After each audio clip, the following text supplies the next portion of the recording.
welcome back to Altair Solar. I'm here with President Khalid Al-Sharif. I'm Ariana Escalante, and today we are discussing net metering, or NEM. Can you share what this is? Okay, great. That's on everybody's mind nowadays. We hear a lot about it. There's been a lot of campaigns for, against, whatever. So let's just start with the basics, right? So a NEM, or net energy metering, is basically the process in which you kind of use the grid as your battery storage.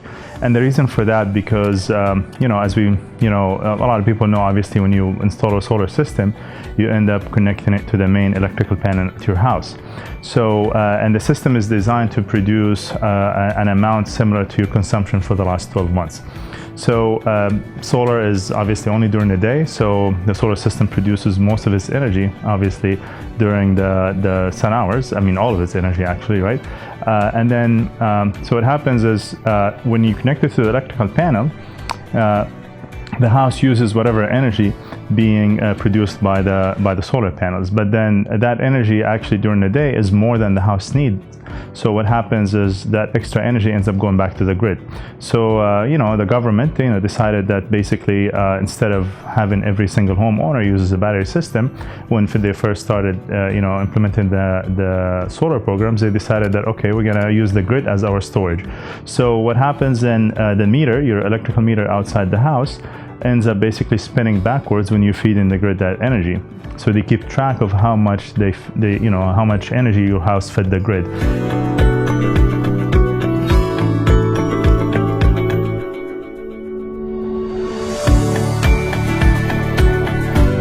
And then basically at night you kind of buy it back, so the meter spins forward. So that's in essence the NEM, or the net energy metering. So it stands for net energy metering. And then the way you're supposed to do it is you're supposed to basically install a solar system that will produce an equivalent amount to the consumption that you had, as I mentioned, for the last 12 months. This is kind of in a nutshell what the NEM is, but then there are rules and regulations when you connect to the grid, depending on your utility.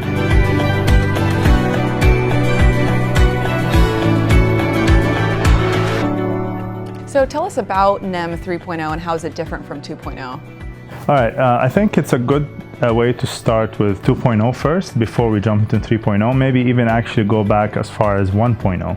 So, just briefly, I mean, it's not here anymore, but, let's just explain it so that the consumer can understand the difference of the progressions here. So 1.0 was, like I mentioned, you install a system and the system has to produce similar amount to what you consumed for the last 12 months. And then the credits that you actually give to the utility, you take them back at night. And it's kind of like a 1-to-1 ratio. So meaning, let's say you give the grid, let's say in a day, you give them like 30 or 40 kilowatt hours. And kilowatt hours is the unit of energy. Not to confuse that with the unit of powers, which is just kilowatt, So because energy is basically power multiplied by time. You're always, a lot of times people confuse between, get that confusion between kilowatt and kilowatt hours, and they use them interchangeably. It's not right. So power is kilowatt. Now energy is that multiplied by time, it becomes kilowatt hours. So let's say you produce 30-40 kilowatt hours a day. Your house, let's say, used 10 of those. So you fed the grid during the day 30, and then you buy them back at night 30, the same price. So so NEM 1.0, the rules said that whatever price the utility is charging you for those energy units, they'll basically buy them back for you at the same rate. That's 1.0 in essence. Then 2.0 came about a few years later. And it was planned that it's going to change from 1.0 to 2.0, but it wasn't clear exactly what 2.0 would look like. So, they negotiated, and then, with the California Public Utilities Commission, the CPUC, and then they came up with another basically version of the NEM, which would say 2.0. 2.0, then it changed things a little bit, and it said now it matters when you feed that electricity to the grid and when you buy it back, which basically used what's called time of use, or TOU. A lot of us here in California are on time of use rates, which means the utility will charge you based on when you use that energy, because in certain hours it's more expensive to produce that energy. So now basically NEM 2.0 said that now we're gonna, let's say we feed you during the day at a certain rate, you buy it back at night at a different rate.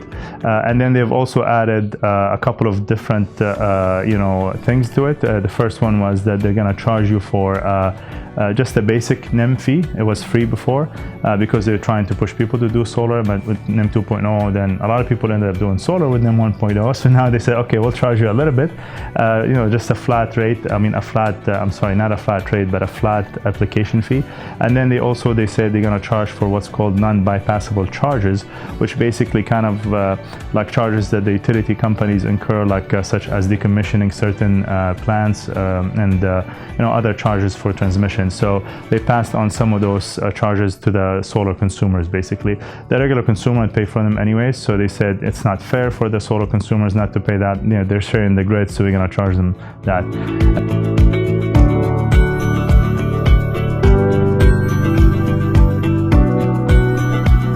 And finally, now in 3.0, they're trying to add more charges. Unfortunately, that's what the utilities are trying to do, and mostly we're talking about investor-owned utilities here in California. This is just specific to California. Other states, they also have their own version of NEM that differs slightly than California. So with 3.0, they're trying to add more charges. Now they're trying to actually charge a flat monthly rate based on your system size.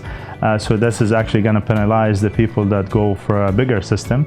And obviously the people that go for a bigger system are the ones that have a higher bill amount. So this is still in negotiation. There's still not a clear idea of exactly what it's going to be. Solar organizations are presenting their own version of what they think NEM 3.0 should be. And also the utilities are doing the same thing. So the California Public Utilities Commission is the final decision maker on this. Basically, they will get all the proposals, and then they'll come up with their own version that should satisfy both parts. I mean, there are costs on the utility side that obviously solar consumers should take part in. But then at the same time, you want to make sure that it's still going to save the homeowners money and to make it worthwhile, obviously.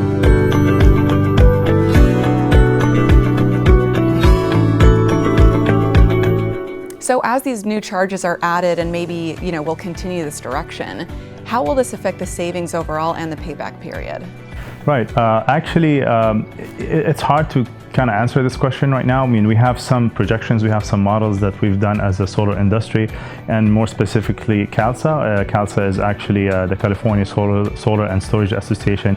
They do great work in this area. They're the ones that are actually like in the forefront of this fight, if you will.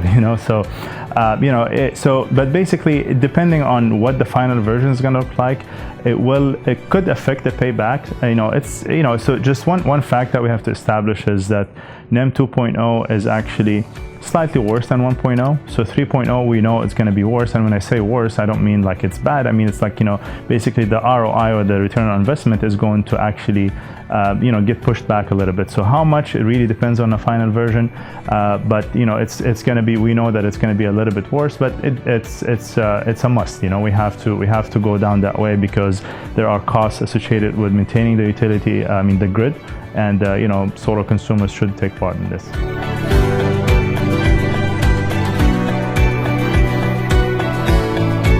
Do you have any advice for people who are either planning to install a solar system or maybe already have one? So if you're planning, or if you have one, if you're planning to install a solar system, or if you have one, I think some of the things that you could do is maybe there's a lot of campaigns out there. You've probably seen some emails out there. So, reach out to the governor. Make sure that the governor has a balanced view. It's the CPUC, or the California Public Utilities Commission, is the final decision maker, but obviously this entity reports to the governor.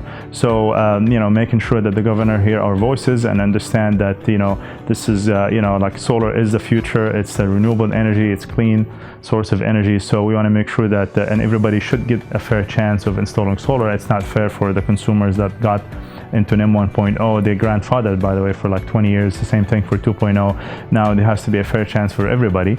And this is important that the government basically hears our voices, so that we can all have a fair chance of installing solar and save money. Great. Well, thank you so much for breaking down net metering, or NEM. If you have any other questions, please feel free to let us know. Again, this is Altair Solar with President Khalid Al-Sharif. I'm Ariana Escalante, and we'll see you soon.